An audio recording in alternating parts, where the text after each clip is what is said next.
بسم اللہ الرحمن الرحیم۔ آج انشاءاللہ ہم سورہ بقرہ کا 12واں رکوع، اس 12ویں رکوع کی آدھی تفسیر تقریباً ہو چکی تھی۔ آج میں انشاءاللہ باقی آدھی کمپلیٹ کروں گا آیت نمبر 102 سے۔ یہ 102 والی آیت بھی بڑی لمبی ہے۔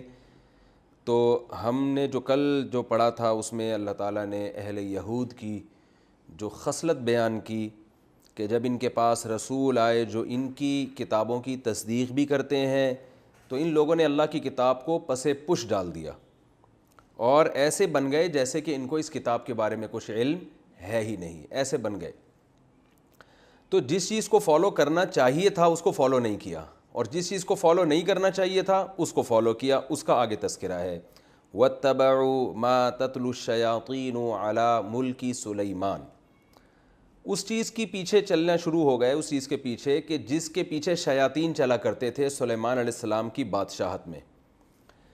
بعض قرآن کی آیتیں ایسی ہیں کہ جب تک ان کا شان نزول بیان نہ کیا جائے وہ آیتیں سمجھ میں آ ہی نہیں سکتی، تو ایسی آیتوں کا شان نزول بیان کرنا ضروری ہے۔ شان نزول کے بارے میں ایک بات خوب اچھی طرح سمجھ لیں کہ یہ جو مفسرین بتاتے ہیں نا کہ یہ آیت فلاں واقعے کے بارے میں نازل ہوئی، یہ آیت فلاں واقعے کے بارے میں نازل ہوئی، تو اس میں خوب اچھی طرح سمجھ لیں کہ اس کا یہ مطلب ہرگز نہیں ہوتا کہ یہ والا واقعہ ہوا تھا تو پھر یہ آیت نازل ہوئی ہے، بلکہ اس کا مطلب یہ ہوتا ہے کہ یہ آیت جو نازل ہوئی ہے تو یہ فلاں واقعے پر بھی صادق آ رہی ہے۔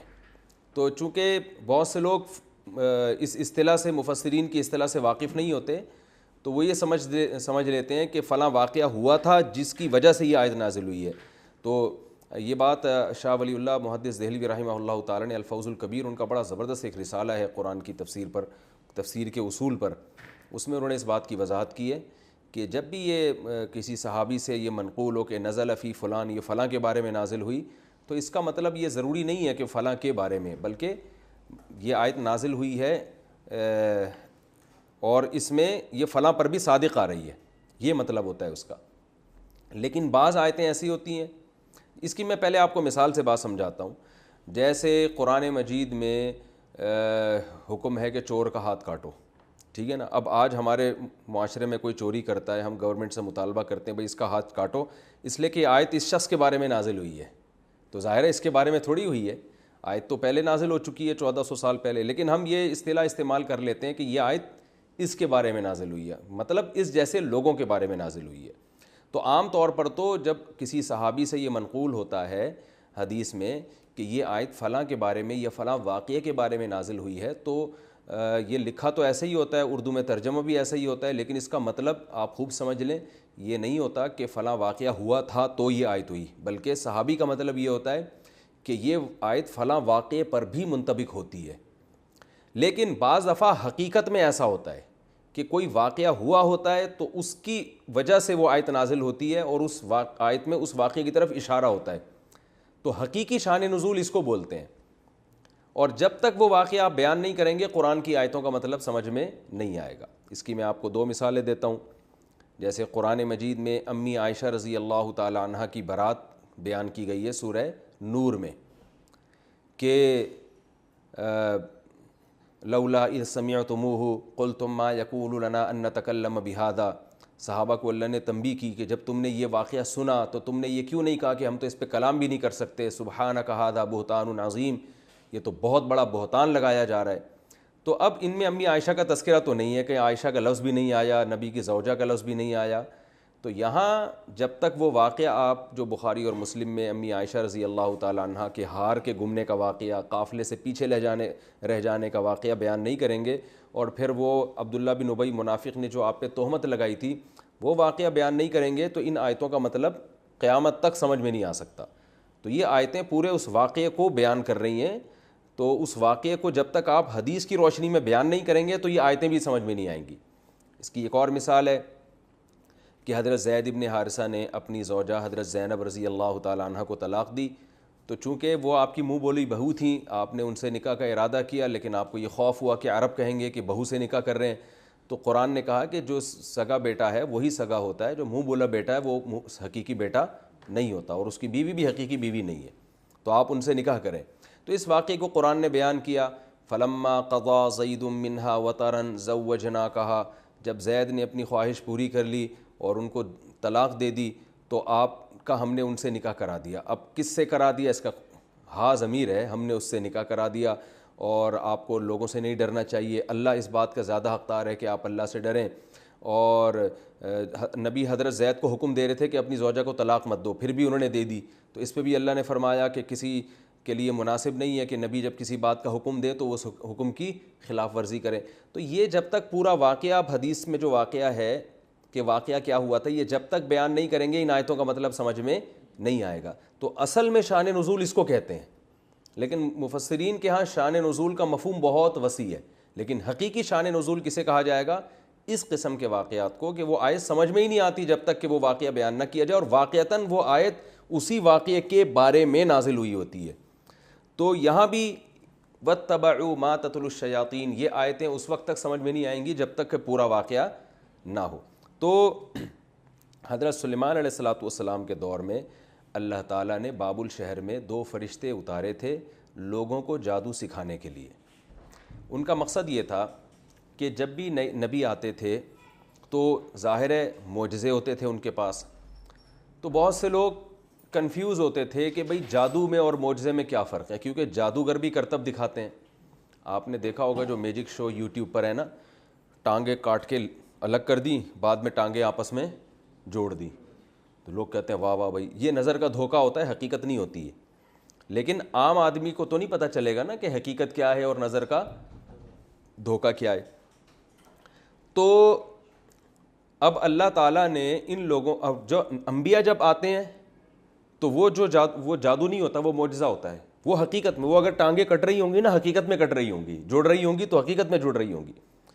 تو پبلک کنفیوز ہو سکتی تھی کہ بھئی یہ جادو کیا ہے اور معجزہ کیا ہے.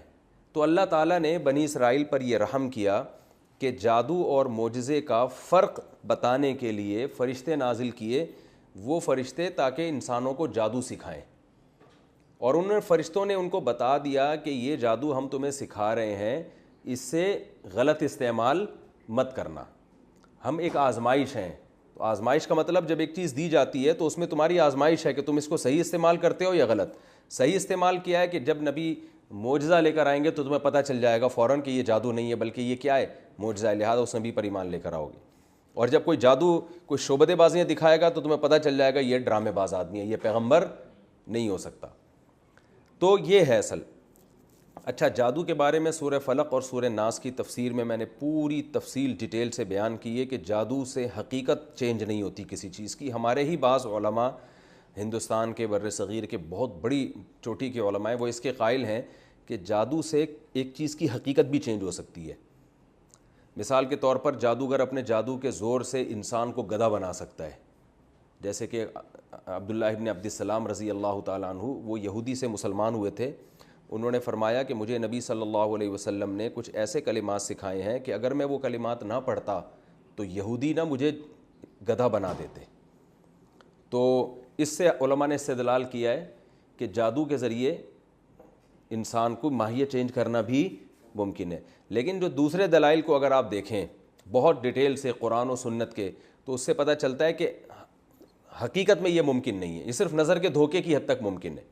تو اس پر پوری ڈیٹیل میں نے سورہ فلق اور سورہ ناس میں تفصیل سے بیان کی تھی, اور اس پر میرا یوٹیوب پہ آپ کو الگ سے کلپ بھی مل جائے گا کہ جادو کی حقیقت کیا ہے, کہ جادو سے کوئی چیز چینج نہیں ہو سکتی, صرف نظر کا دھوکہ ہے. البتہ جادو کی ایک قسم ایسی ہے جس میں جنات سے کام لیا جاتا ہے, اس میں بھی حقیقت چینج نہیں ہوتی, لیکن جنات کچھ فسادات پھیلا دیتے ہیں, دلوں میں وسوسے ڈال دیتے ہیں. وہ پوری ڈیٹیل آپ کو اس میں مل جائے گی سورہ فلق سورہ ناس کی, جو میں نے انہی ایپیسوڈز میں تفسیر ریکارڈ کروائی ہے وہاں پہ, یا یوٹیوب پہ الگ سے اس پہ آپ کو میرے بیانات مل جائیں گے, تو اس کی ڈیٹیل آپ وہاں اچھی طرح سے دیکھ سکتے ہیں. تو خلاصہ اس کا یہی ہے کہ جادوگر سوائے شعبدے بازیوں کے اور کچھ بھی نہیں ہے, جبکہ پیغمبر جو کام کرتے ہیں وہ حقیقی ہوتا ہے. اس کی میں بس ایک آیت میں دلیل کے طور پہ پیش کروں گا. قرآن مجید میں اللہ تعالیٰ کا ارشاد ہے کہ جادوگروں نے جب رسیوں کو ڈالا حضرت موسیٰ علیہ السلام کے مقابلے میں, تو قرآن کے الفاظ ہیں وَجَاءُوا بِسِحْرٍ عَظِيمٍ, بہت بڑا جادو کیا انہوں نے.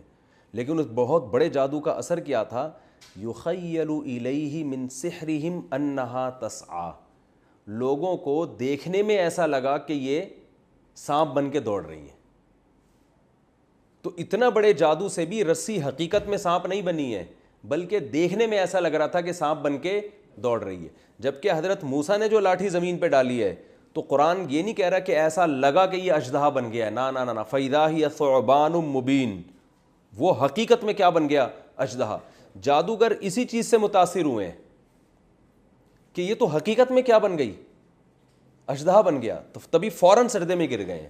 اس سے پتہ چلتا ہے کہ جادو میں اور معجزے میں بڑا فرق کیا ہے, کہ جادو نظر کا دھوکہ ہے. تو جادوگر سمجھتے تھے کہ یہ نظر کا دھوکہ نہیں دیا جا رہا, نظر کا دھوکہ تو ہم اپنے ٹرک کے ذریعے دے رہے ہیں نا, تو یہ نظر کا دھوکہ نہیں ہے بلکہ یہ حقیقت ہے. تو حقیقت تو ہو نہیں سکتی, لاٹھی کو سانپ تھوڑی بنایا جا سکتا ہے, کوئی آج تک سائنسدان نہیں بنا سکا, یہ کام ہو ہی نہیں سکتا, ممکن ہی نہیں ہے. تو انہوں نے جو بنا دیا تو یہ انہوں نے نہیں بلکہ کس نے بنایا ہے؟ اللہ نے. تو بہرحال انہوں نے, فرشتوں نے آ کے ان کو جادو کا کیا بتایا کہ بھئی جادو میں کیا ٹرک ہوتی ہیں, کیا چیزیں استعمال ہوتی ہیں, تاکہ جب کوئی پیغمبر آئے تو فوراً پتہ چل جائے کہ یہ کیا ہے, یہ معجزہ ہے, یہ جادو نہیں ہے. تو ان نالائقوں نے, میں اب ترجمہ کر دیتا ہوں, نالائقوں نے کیا کرنا شروع کر دیا. فرمایا شیاطین جس چیز کو فالو کرنے لگے تھے نا سلیمان علیہ السلام کی, کیونکہ شیاطین ہی ان جادو اور ان ٹونوں میں پڑتے ہیں. جنات جادو کی ایک دوسری قسم ہے جس میں جنات سے کام لیا جاتا ہے. وہ کام ایسے لیا جاتا ہے کہ جنات کو, جو شریر جنات ہیں ان کو خوش کرنے کے لیے کچھ بہت ہی گندے کام کیے جاتے ہیں. جیسے بچوں کی مردہ ہڈیاں نکال لیتے ہیں یہ لوگ قبروں سے, اور ظلم کرتے ہیں, چھوٹے چھوٹے چوزوں کو مار دیتے ہیں, کچل دیتے ہیں, بہت کچھ الٹے الٹے کام. یہ تو جادوگری آپ کو بتائیں گے کیا کیا کرتے ہیں وہ. مجھے ڈر یہ بھی ہوتا ہے ایسا نہ ہو جو تفسیر سننے والے ہیں وہ اس طرح کے کام کرنا شروع کر دیں. تو اس سے جنات خوش کرتے ہیں, پھر ان کو جنات کو کوئی میسج دیتے ہیں, وہ جن وہ کام کر کے آ جاتا ہے. وہ بھی اسباب کے دائرے میں ہوتا ہے, جن کو بھی لامحدود طاقتیں اللہ نے نہیں دی ہیں. تو ان چیزوں کے ظاہر ہے شیاطین اور جنات فالو کرتے ہیں. تو اللہ فرماتے ہیں کہ انہوں نے وحی کی تعلیمات کو چھوڑ کر جادو اور شیاطین کی تعلیمات کو فالو کرنا شروع کر دیا. جادو کا فن تو ان کو سکھایا گیا تھا محض ایک فن کے طور پہ. تو اب جو اصل چیز تھی تورات وہ چھوڑ دی, اور پیچھے کس کے پڑ گئے؟ ان چیز کے جو شیاطین اور جنات کا جو کام ہے اس کے پیچھے پڑ گئے. فرمایا وما کفر سلیمان, حالانکہ سلیمان نے کبھی کفر نہیں کیا. یہاں جادو کو کفر سے تعبیر کیا گیا ہے, اس لیے تعبیر کیا گیا ہے کہ قرآن و سنت کی اصطلاح میں کفر دو معنوں میں استعمال ہوتا ہے. ایک کفر اکبر جو حقیقی کفر ہے, اور ایک کفر اصغر. حقیقی کفر کیا ہے؟ اللہ کا انکار کرنا, غیر اللہ سے مدد مانگنا, یہ حقیقی کفر ہے. اور ایک کفر اصغر کیا ہے کہ اللہ کی ناشکری کرنا. جیسے حدیث میں آتا ہے نا جو نماز چھوڑ دے اس نے کفر کیا. تو یہاں ہم کفر سے کیا مراد لیتے ہیں؟ بھئی ناشکری کی اس نے. تو قرآن میں یہ کفر دونوں معنوں میں استعمال ہوتا ہے, لیکن فقہا کی ٹرم کیا ہے اصطلاح میں؟ کافر اسی کو کہیں گے جو حقیقت میں کافر ہو, ورنہ عمل کے لحاظ سے تو بہت سے مسلمان بھی کافر ہیں نا, کافر کا مطلب ناشکرے ہیں. تو اس لیے قرآن میں کفر کے دونوں معنی استعمال ہوتے ہیں. تبھی قرآن میں آتا ہے وَمَن لَّمْ يَحْكُم بِمَا أَنزَلَ اللَّهُ فَأُولَٰئِكَ هُمُ الْكَافِرُونَ, جو اللہ کے فیصلوں پر فیصلہ نہ کرے وہ کافر ہیں. تو اس لحاظ سے تو ہماری ساری عدالتیں کافر ہو گئیں, ٹھیک ہے نا, کون قرآن و سنت پہ فیصلہ کر رہا ہے. تو یہاں بھی کافر سے کیا مراد ہے؟ ناشکرے لوگ ہیں. تو یہاں بھی اللہ فرماتے ہیں سلیمان نے کفر نہیں کیا. تو اگر کفر سے حقیقی کفر مراد ہے تو اس سے وہ جادو مراد ہے جس میں انسان شرکیہ کلمات پڑھتا ہے. تو سلیمان علیہ السلام یہ جادو نہیں کیا کرتے تھے. اور اگر اس سے چھوٹا کفر مراد ہے تو اس کا بھی یہی مطلب ہے کہ اگر جادو میں شرک نہ بھی ہو تو بھی وہ کیا ہے؟ حرام اور گناہ کبیرہ ہے. جادو جب کیا جاتا ہے نا تو اس میں کبھی شرکیہ کلمات کہے جاتے ہیں, کبھی شرکیہ کلمات نہیں ہوتے. تو دونوں قسم کے جادو اسلام میں حرام ہے, چاہے وہ شرکیہ کلمات والے ہوں, اس سے تو کافر ہو جائے گا انسان, اور شرکیہ کلمات نہیں ہیں تو اس سے کافر تو نہیں ہوتا لیکن کبیرہ گناہ کا مرتکب ہوتا ہے. اور تمام علماء کا اس پر اتفاق ہے کہ جادوگر کی سزا اسلام میں قتل ہے. تبھی سعودی عرب میں یہ سزا نافذ ہے. وہاں کوئی پتہ چل جائے نا جادو کرتا ہے فوراً اس کی گردن اڑا دیتے ہیں. فرمایا وَلَٰكِنَّ الشَّيَاطِينَ كَفَرُوا, جنات تھے الٹے کام کرتے تھے, يُعَلِّمُونَ النَّاسَ السِّحْرَ, جو لوگوں کو کیا سکھاتے تھے؟ جادو. تو یہ جنات سے بھی انہوں نے جادو سیکھنے, یہ جو شیاطین سے ان لوگوں نے جادو سیکھنا شروع کیا. اور دو فرشتوں کو بھی اللہ نے نازل کیا. تو جنات سے تو جادو انہوں نے خود سے سیکھنا شروع کیا, جو شر ظاہر ہے وہ تو شر کا ذریعہ بنا. اور فرشتوں سے جو جادو سیکھنا شروع کیا وہ اللہ نے ان آزمائش کے لیے بھیجے تھے تاکہ ان کو جادو اور معجزے کا فرق پتہ چل جائے. فرمایا اور اس چیز کو بھی فالو کرنا شروع کیا انہوں نے جو 2 فرشتوں پر نازل کی گئی بابل شہر میں، ہاروت اور ماروت. وما یعلمان من احد، چونکہ یہ فرشتے تھے تو یہ جب بھی کسی کو جادو سکھاتے تھے تو یہ کہتے تھے انما نحن فتنۃ، ہم محض ایک آزمائش ہیں، فلا تکفر، آپ نے کفر نہیں کرنا. کیا مطلب؟ اس جادو کو استعمال نہیں کرنا ہے، جادو کو استعمال نہیں کرنا. یہ جادو کرنے کے لیے نہیں بتایا جا رہا، حق اور باطل میں فرق کے لیے سکھایا جا رہا ہے. اس کی مثال ایسے جیسے آپ کسی کو کسی باطل مذہب کے بارے میں بتاؤ، یا آپ کسی خفیہ ایجنسی کو جوائن کر رہے ہو اور اس میں آپ کو چوروں کے طریقہ واردات سکھایا جا رہا ہو کہ چور کس کس طریقے سے چوریاں کرتے ہیں، تاکہ آپ یہ علم سیکھو اور چوروں کا پکڑنا آپ کے لیے آسان. آپ نے وہ جب 20 طریقے چوری کے سیکھے تو آپ نے کہا زبردست یار، اب میں تو باقاعدہ چوری کا ایک ڈپارٹمنٹ کھولتا ہوں، ادارہ کھولتا ہوں، ٹھیک ہے نا، اور اس میں اب تو میں چوروں کو اسپیشلسٹ بنا سکتا ہوں. آپ نے اپنا پورا بزنس شروع کر دیا اس پہ. تو یہ کہا جائے گا کہ آپ کو جس مقصد کے لیے یہ علم سکھایا گیا تھا آپ نے اس کو غلط چیزوں میں استعمال کرنا شروع کر دیا. اللہ فرماتے ہیں وما یعلمان من احد، وہ فرشتے ہر ایک کو یہی بتایا کرتے تھے انما نحن فتنۃ، ہم محض ایک آزمائش ہیں، فلا تکفر، آپ نے کفر نہیں کرنا.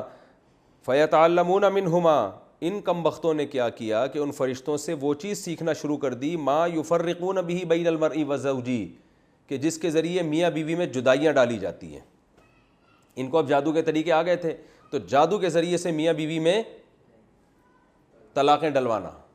تو فسادی لوگوں کو شادیاں کرانے کا شوق کم ہوتا ہے، طلاقیں ڈلوانے کا شوق زیادہ ہوتا ہے. اب اس سے آپ کو میری فضیلت کا بھی اندازہ ہو گیا ہوگا کہ میں شادی پر بہت تفصیل سے بیان کرتا ہوں.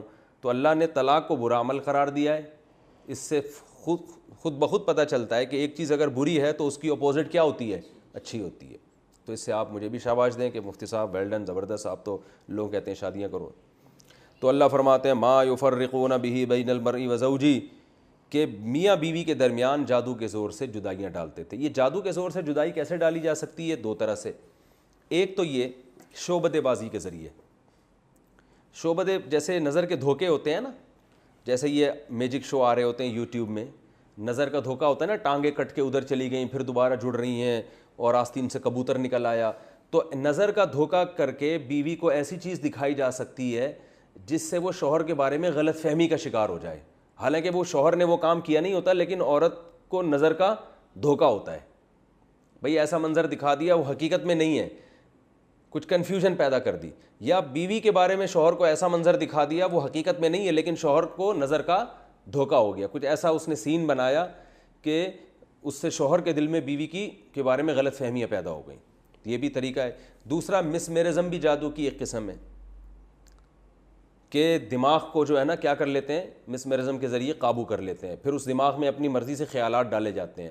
تو اس طرح سے بھی غلط فہمیاں پھیلائی جاتی ہیں. اور تیسرا طریقہ جادو کے ذریعے، جنات کے ذریعے بھی کام لیا جاتا ہے. وہی جو میں نے آپ کو بتایا کہ وہ کچھ جنات کو خوش کرنے کے لیے کچھ الٹے الٹے کام کیے جاتے ہیں، پھر ان کو کوئی میسج دیا جاتا ہے، پھر وہ جنات جا کے غلط فہمیاں پھیلانا شروع کر دیتے ہیں. سمجھ رہے ہیں؟ اس لیے میاں بیوی کو چاہیے کہ آپس میں جو ہے نا ایک دوسرے سے بلا وجہ بدگمان نہ ہوا کریں. چھوٹی موٹی چیزوں سے لوگوں کا کام کیا ہوتا ہے؟ لڑوانا ہوتا ہے. تو وہ اپنی ضرورت کو دیکھ کے، بلکہ میں تو لوگوں کو یہ مشورہ دیتا ہوں کہ میاں بیوی کو چاہیے کہ اپنی ازدواجی زندگی میں کسی تیسرے کو گھسنے ہی نہ دیں، کسی کو بھی دخل اندازی کی اجازت نہ دیں، حتیٰ کہ اپنے قریبی ترین رشتہ داروں کو بھی نہیں.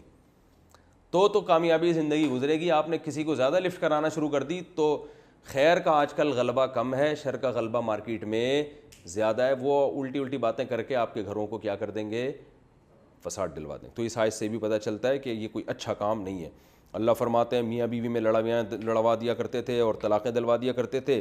وما هم بضارین به من احد الا باذن اللہ. اب ایک اشکال کا جواب ہے کہ اچھا جادوگروں کے پاس اتنی طاقت ہوتی ہے کہ طلاقیں بھی ڈلوا دیتے ہیں، تو پھر تو اب لوگ تو جادوگروں کو بڑا پروٹوکول دیں گے نا کہ یار جیسے مرضی ہیں لیکن پاور بہت ہے. تو اللہ فرماتے ہیں کوئی پاور نہیں ہے، اللہ کا اذن ہوتا ہے بعض دفعہ تو جادو کامیاب ہو جاتا ہے.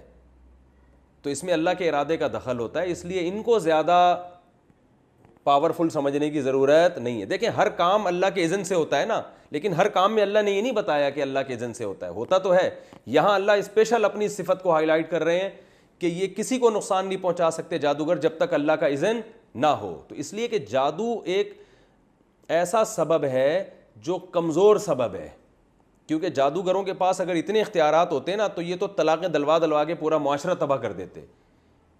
اور سیاسی لوگ جادوگروں کے پاس جاتے کہ اپوزیشن کو نیچے گرانا ہے, تو جادوگر کو اتنے پیسے دیے, اس نے عمران خان پہ کر دیا, عمران خان جادوگر کے پاس گیا, اس نے نواز شریف کو کر دیا, پھر تو یہ تو سارا نظام کیا ہو جاتا دنیا کا تل پٹ. تو اللہ فرماتے ہیں ان میں اتنی پاور نہیں ہے.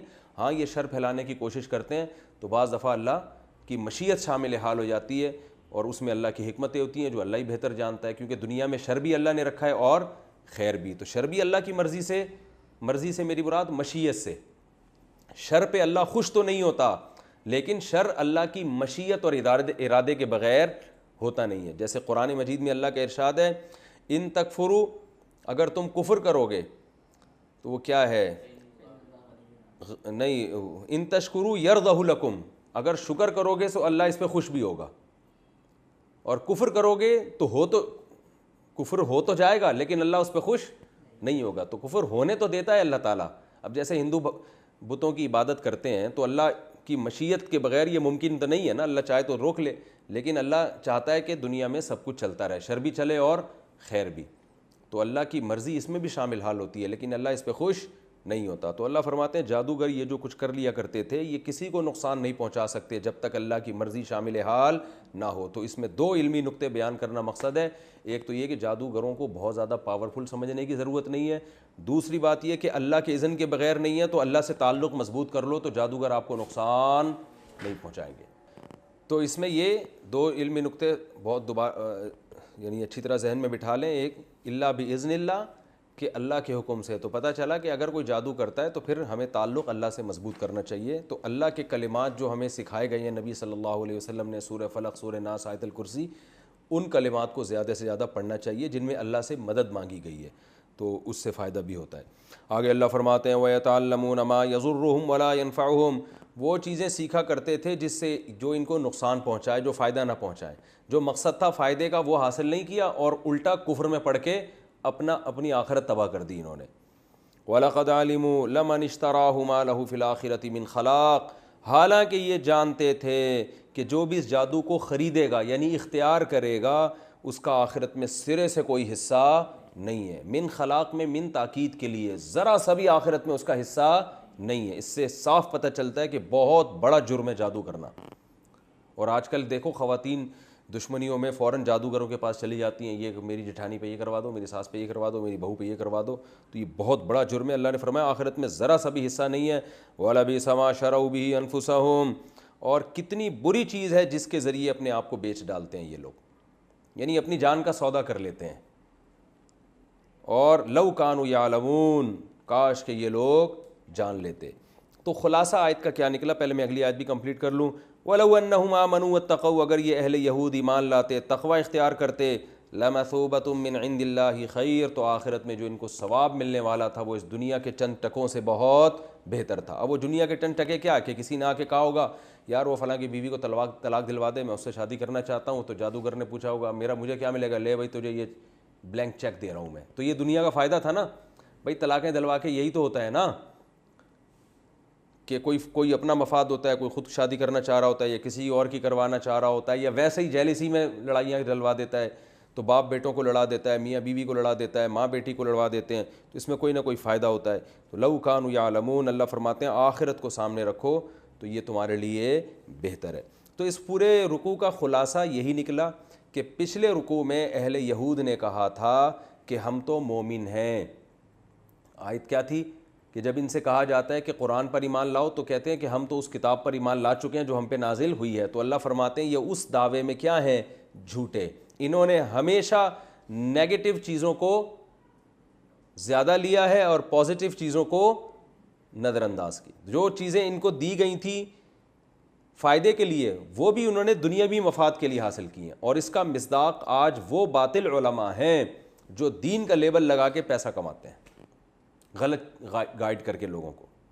اور میں سمجھتا ہوں آج کل کے روحانی عاملین اس آیت کا سب سے بڑا مصداق ہے کہ آیت الکرسی، سورہ فلق، سورہ ناس، یہ آیتیں جن مقصد کے لیے نازل ہوئی ہیں نا، تو ان لوگوں نے اس مقصد سے ہٹا کر ان آیتوں سے لوگوں کو بیوقوف بنا کے اپنے باقاعدہ دھندے چلانا شروع کر دی۔ آپ جو بھی روحانی عامل کے پاس جاؤ، وہ کہے گا میں یوں کر دوں گا، میں یوں کر دوں گا۔ دلیل کیا ہے؟ کیا قرآن میں اللہ نے شفا نہیں رکھی؟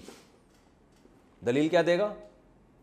کیا قرآن میں اللہ نے شفا نہیں رکھی؟ اللہ کے کلام میں بڑی شفا ہے، لاؤ جی 1,00,000 روپے کا چیک نکالو، یہ آیت میں پڑھوں گا ٹھیک ہو جاؤ گے۔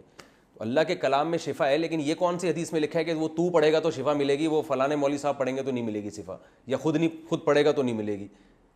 یہ کہاں لکھا ہوا ہے بھائی؟ پھر یہ کہاں لکھا ہوا ہے کہ یہ والی آیت اتنی دفعہ، اتنے بج کے اتنے منٹ پہ 335 دفعہ پڑھو گے تو یہ ہو جائے گا، 336 دفعہ پڑھو گے تو یہ کہاں لکھا ہوا ہے؟ یہ جتنے روحانی ٹوپی ڈرامے ہیں آپ دیکھو نا، انہوں نے پورے وظیفوں کے رسالے نکالے ہوئے ہیں۔ کسی کی اولاد نہیں ہو رہی، سورہ مزمل اتنی دفعہ پڑھے تو اس کی اولاد ہو جائے گی، اتنی دفعہ پڑھے تو اس کی شادی ہو جائے گی۔ کہاں لکھا ہوا ہے یہ؟ سورہ مزمل کا اس سے کیا تعلق ہے؟ تو یہ پورے رسالے اس پہ چھپ رہے ہیں، پوری کتابیں چھپ رہے ہیں، اور کروڑوں روپے کما رہے ہیں ان دھندوں سے لوگ۔ تو یہ کیا ہے کہ جس مقصد کے لیے قرآن نازل ہوا تھا اس کو چھوڑ کر اس چیز کو فالو کرنا شروع کر دیا جس میں ان کا دنیاوی نفع زیادہ ہے۔ قرآن تو اصل جو نازل ہوا ہے وہ تو فالو کرنے کے لیے ہوا ہے نا، اس میں پردے کے حکام بھی ہیں۔ یہ جوان بے پردہ عورتوں کو اپنے سامنے انہوں نے بٹھایا ہوا ہوتا ہے، اور کوئی ان کے پاس اس وظیفے کے برحق ہونے کی دلیل نہیں ہوتی، بس لوگوں کو بتا رہے ہوتے ہیں۔ مسمرزم یہ لوگ کرتے ہیں، یہ جتنے بڑے روحانی ٹوپی ڈرامے ہیں نا، آپ ان کے پاس جاؤ گے یہ مسمرزم کے بڑے ماہر ہوتے ہیں، یہ آپ کا دماغ کو وہ قابو پا لیتے ہیں اور بہت کچھ کرتے ہیں، یہ الٹے کام۔ تو یہ لوگ بھی اس زمانے میں ان آیتوں کے پورے مصداق ہیں کہ انہوں نے جو اصل چیز تھی کہ قرآن کو فالو کرنا، اس کو چھوڑ دیا، اور جو چیز دنیاوی فائدے کے لیے تھی اس کو انہوں نے اختیار کر لیا۔ آگے چلتے ہیں ہم۔ اب یہ جو رکوع ہے ہمارا رکوع نمبر 13 یہ شروع ہو رہا ہے، تو وہی ترتیب ہوگی ہماری۔ پہلے ہم اس کا لفظی ترجمہ بیان کریں گے، پھر ہم اس کی ترجمہ اور مختصر گرامر، اس کے بعد انشاءاللہ اس کی تفسیر۔ یا ایھا الذین آمنو، اے لوگو جو ایمان لائے ہو، لا تقولوا، مت کہو۔ اب ان کو بتانے کی بار ضرورت نہیں، یہ الفاظ بہت دفعہ آ چکے ہیں۔ لا تقولوا راعنا، راعنا مت کہو۔ وقولوا، اور کہا کرو انظرنا، نظر ینظر دیکھنا، انظر دیکھو، یوں کہا کرو انظر دیکھو، نہ ہماری طرف۔ راعی اصل میں کہتے ہیں رعایت سے، راعی یراعی مراعیتن، زارب یزارب مزاربتن، جس کو پڑھا کیا جاتا ہے راعی یراعی مراعاتن، اس کا معنی ہے رعایت۔ اردو میں لفظ استعمال ہوتا ہے کہ بھئی حکومت نے بہت ساری مراعات دے دی ہیں، کہتے ہیں نا، یعنی رعایتیں کر لی ہیں حکومت نے، یار اس کی تھوڑی رعایت کرو، کہتے ہیں نا لوگ، تھوڑا سا اس کا کیا کرو، اس کا تھوڑا خیال کرو، نمبر تھوڑے سے کم آئے لیکن تھوڑی رعایت کر دو اس کی، ٹھیک ہے نا۔ تو رعایت، تو اب زاربا یزاربو، اس کا امر کیا آئے گا؟ یزاربو میں یا ہٹائیں گے، زارب آئے گا نا، تو راعیا یراعیو میں امر آئے گا راعی، جس کو یا کو حذف کرتے ہیں تو کیا پڑھا جائے گا؟ راعی، اس کا معنی ہے رعایت کریں ہماری۔ نہیں آئی بات سمجھ میں؟ کیا کہیں گے؟ راعی، نا کا معنی ہماری۔ تو اب مطلب سمجھ میں آیا؟ اے ایمان والو، یوں مت کہا کرو راعینا، آپ رعایت کریں ہماری، بلکہ یوں کہا کرو انظرنا، دیکھیں ہماری طرف۔ تفسیر میں انشاءاللہ اس کا مطلب سمجھ میں آئے گا۔ واسمعوا، اللہ فرماتے اور سنو، جو ہم کہہ رہے ہیں وہ سنو۔ اللہ کیا کہہ رہے ہیں؟ راعینا مت کہو بلکہ انظرنا کہا کرو۔ وللکافرین عذاب علیم، اور ایسے کافروں کے لیے دردناک عذاب ہے جو ان احکام کی رعایت نہیں کرتے۔ پھر بتاتا ہوں آگے۔ ما یود الذین کفروا، ما کا معنی نہیں، یودو کئی دفعہ آ چکا ہے، چاہت نہیں ہے، یوددو تھا اصل میں، نہیں چاہتے، الذین وہ لوگ، کفروا جو کفر کرتے ہیں، من اہل الکتاب اہل کتاب میں سے، ولا اور نہ ہی المشرکین مشرکین چاہتے ہیں، یہ دونوں نہیں چاہتے۔ ان کیا نہیں چاہتے؟ یہ بات کہ، ان کا معنی کیا ہوتا ہے؟ دیٹ، جسے انگلش میں کہتے ہیں نا، اردو میں کہ، دو جملوں کو ملانے کے لیے انگلش میں دیٹ استعمال ہوتا ہے نا، آئی ٹولڈ ہم دیٹ، اس طرح کہتے ہیں نا، کہ میں نے اس سے کہا کہ ہی سیڈ دیٹ۔ تو اردو میں کہتے ہیں کہ میں نے اس سے کہا کہ، تو ان بھی اس معنی میں استعمال ہوتا ہے۔ اللہ فرماتے ہیں اہل کتاب اور مشرکین نہیں چاہتے نہیں چاہتے کہ ینزل نازل کی جائے، پیسو وائس ہے، یسبحو کی طرح، ینزل علیکم کہ نازل کی جائے تم پر، من خیرن کوئی بھی خیر، من بہت جگہوں پہ تاکید کے لیے آتا ہے، کوئی بھی خیر، من ربکم تمہارے رب کی طرف سے، یہ لوگ نہیں چاہتے کہ تمہارے رب کی طرف سے کوئی بھی خیر تم پر نازل ہو۔ واللہ جبکہ اللہ جو ہے یختص خاص کر دیتا ہے، اصل میں تھا یختصیص یکتسبو کی طرح، تو اس کو پڑھا جاتا ہے یختص خاص کرنا، اردو میں استعمال ہوتا ہے۔ واللہ یختص اور اللہ خاص کر دیتا ہے برحمتہ اپنی رحمت کے ساتھ، من یشاء جس کو چاہتا ہے، اللہ اپنی رحمت کے ساتھ جس کو چاہتا ہے خاص کر دیتا ہے۔ واللہ اور اللہ تعالیٰ ذو الفضل فضل والے ہیں، العظیم بڑے بڑے فضل والے ہیں اللہ تعالیٰ۔ آگے اللہ فرماتے ہیں ما ننسخ نہیں منسوخ کرتے ہم، نسخ ینسخو اس کا معنی کیا ہوتا ہے؟ منسوخ، یہ اردو میں استعمال ہوتا ہے کہ بھئی یہ حکم منسوخ ہو گیا ہے، ٹھیک ہے نا، حکم عدالتوں میں نا تو تنسیخی حکم کچھ اس طرح کا لفظ عدالتوں میں استعمال ہوتا ہے، تنسیخ کچھ اس طرح کا دیکھا ہوگا آپ نے۔ ما ننسخ ہم نہیں منسوخ کرتے، من آیتن کوئی بھی آیت، او ننسیہا یا ہم اسے بھلاتے بھی نہیں ہیں۔ ننسی اصل میں تھا ننسیو نکریمو کی طرح، انسایا ینسیو اکرما یکریمو، نسیان سے نکلا ہے، نسیان کسے کہتے ہیں؟ بھولنے کو۔ تو ننسی تھا اصل میں ننسیو، تو یا کو حذف کر دیا بن گیا ننسی، اس کا معنی ہوتا ہے بھلانا۔ ایک ہوتا ہے نسیا ینسیو اس کا معنی سمیع یسمعو کی طرح بھولنا، اور ایک ہوتا ہے انسایا ینسیو اس کا معنی بھلانا۔ او ننسیہا یا ہم اسے بھلاتے ہیں، یعنی ما ننسخ من آیتن او ننسیہا، نہ تو ہم کسی آیت کو منسوخ کرتے ہیں اور نہ ہم اسے بھلاتے ہیں۔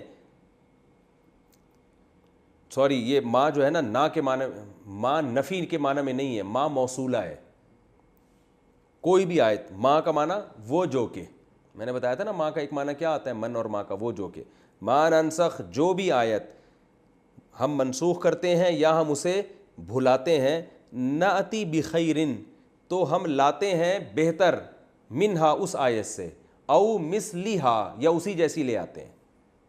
کوئی بھی آیت ہم جب منسوخ کرتے ہیں یا نبی کو ہم وہ آیت بھلا دیتے ہیں تو ہم یا تو اس سے بہتر آیت لے کر آتے ہیں یا اسی جیسے۔ اناتی بھی عطا یا یاتیو کا معنی آنا، اور جب اس کے ساتھ با آتا ہے تو اس کا معنی ہوتا ہے لانا، جیسے عربی میں ذہب یذہب کا معنی جانا، جب با آ جائے اس کے ساتھ تو معنی لے جانا، ذہب بزید بندہ لے گیا کس کو؟